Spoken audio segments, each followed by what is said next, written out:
A lot of people stop trusting others after getting hurt once, maybe twice, and after that, they started treating every new person like a potential threat. Not because they became cold, not because they enjoy isolation, but because disappointment changes the way your nervous system reacts to people. You start paying attention to small inconsistencies. Delayed replies suddenly feel suspicious. Kindness feels temporary.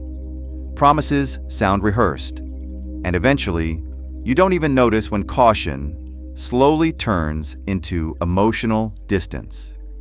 The strange part is that many people who say they have trust issues are actually carrying something deeper. They're exhausted from investing emotionally in people who were never emotionally safe to begin with. So now they protect themselves early, sometimes too early. And that protection can quietly remove good people from their life before those people even get a real chance to stay. There's a difference between being selective and being closed off. But emotionally, those two things can feel almost identical, especially after betrayal. Someone lies to you once, and suddenly your brain starts building rules to avoid feeling that pain again. You stop opening up naturally. You test people silently.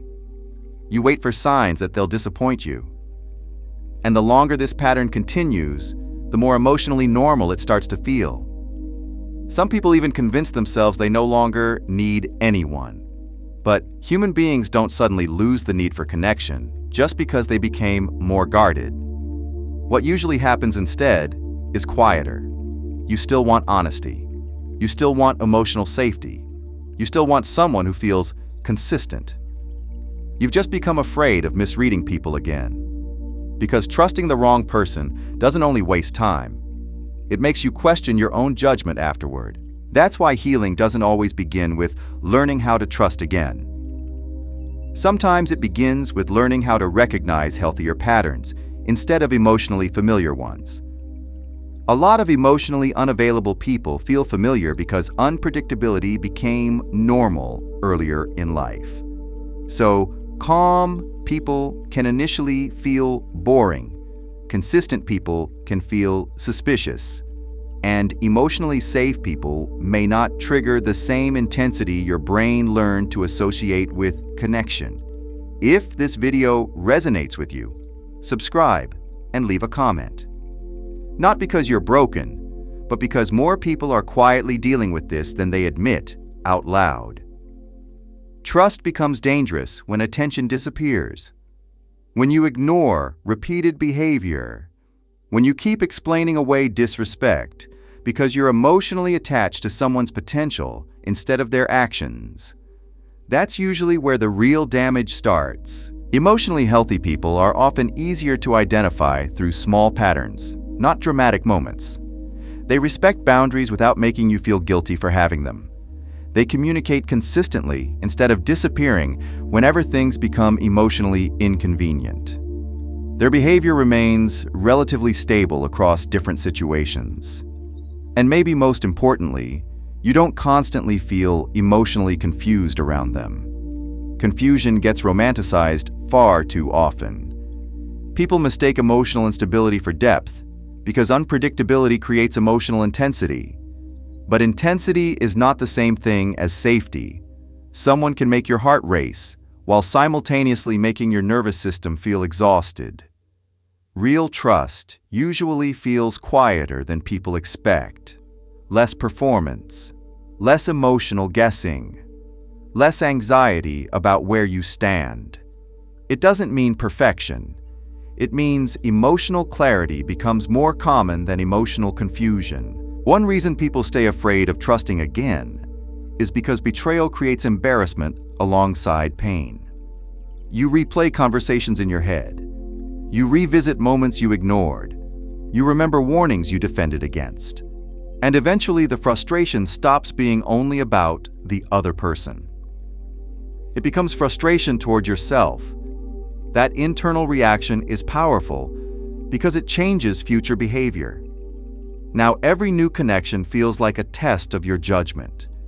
You become hyper-aware of red flags, but sometimes you also become hyper-reactive to normal human imperfections. Nobody communicates perfectly all the time. Nobody responds correctly in every emotional situation. So the challenge becomes learning the difference between human flaws and harmful patterns. Because if you expect absolute perfection before allowing trust, you may unintentionally build relationships where nobody can ever fully enter your life. A lot of emotionally intelligent people secretly believe that if they stay guarded enough, they can avoid future pain entirely. But emotional distance has its own consequences too. You stop sharing things that matter to you. Conversations become filtered. Relationships stay emotionally shallow even when opportunities for deeper connection appear. And over time, loneliness starts showing up in subtle ways. Not dramatic loneliness, functional loneliness. The kind where your life looks socially normal on the outside, but very few people actually know you deeply. That's why discernment matters more than emotional walls. Walls block everyone. Discernment filters people gradually. It allows observation without immediate emotional dependence. It allows trust to develop through consistency instead of fantasy. And most importantly, it gives people the opportunity to show who they are over time instead of forcing instant emotional certainty. The healthiest relationships usually don't begin with overwhelming certainty. They begin with emotional steadiness. Someone remembers small things you said. Their words and actions align consistently. You don't feel pressured to perform a version of yourself just to maintain their attention. And your nervous system slowly stops preparing for emotional chaos every time your phone lights up. That kind of safety often feels unfamiliar to people who spent years adapting to emotionally inconsistent environments. Some even sabotage calm relationships because stability feels emotionally unnatural at first. The brain tends to repeat emotional environments it already understands, even unhealthy ones. Which means part of maturity is recognizing that familiarity is not always proof of compatibility. Sometimes it's simply proof of repetition. And repeating emotional pain can feel strangely comfortable when your mind already learned how to survive inside it. Trusting the right people also requires accepting something uncomfortable. No relationship comes with guarantees. Even emotionally healthy people can disappoint you sometimes. Misunderstandings happen. Life changes people. Communication fails occasionally. The goal is not finding someone incapable of hurting you. The goal is finding people who handle conflict with honesty instead of manipulation. People who take accountability instead of constantly shifting blame. People who make repair possible after tension instead of turning every disagreement into emotional warfare. That difference changes everything.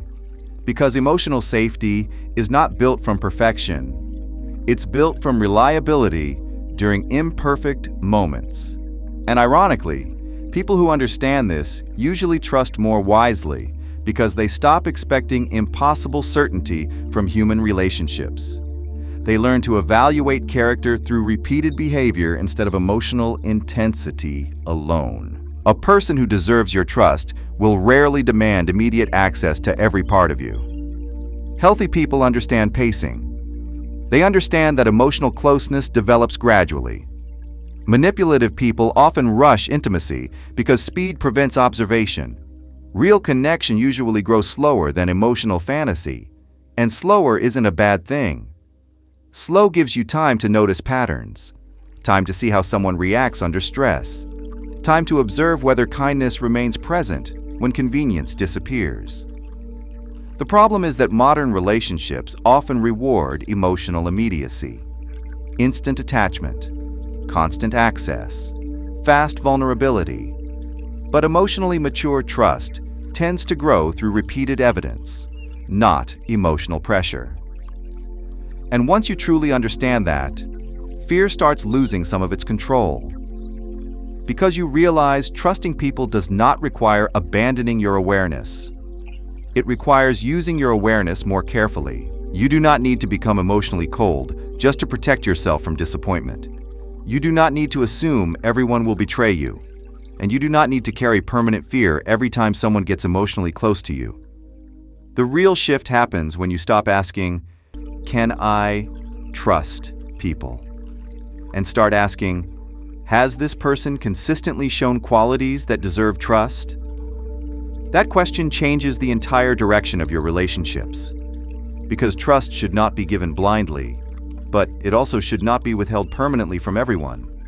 Some people will misuse access to you. That's true. But some people will handle your honesty carefully, consistently, and respectfully. Those are the people worth recognizing. Thanks for spending this time here. Take care of yourself. And if this video connected with you, subscribe, turn on notifications, leave a like, share this with someone who may need it, and tell me your thoughts in the comments.